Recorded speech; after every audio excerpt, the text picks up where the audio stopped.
Hi, my name is Jake. I'm 18 years old. I'm planning to go into computer science, and I'm about to be a high school graduate.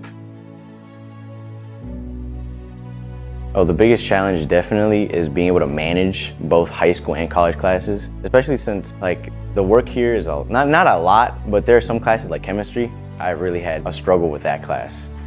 But with the teachers, I was able to communicate with them, and they helped me out a lot. I'm planning to transfer to Stockton University, and I want to finish my 2 years off and get a bachelor's in computer science. I chose computer science because everything nowadays, everything is digitalized, and there's a lot of money to be made. And I know it's kind of a cop-out answer to be like, oh, there's a lot of money in it, but in reality, there is a lot of money. So the teachers here are great.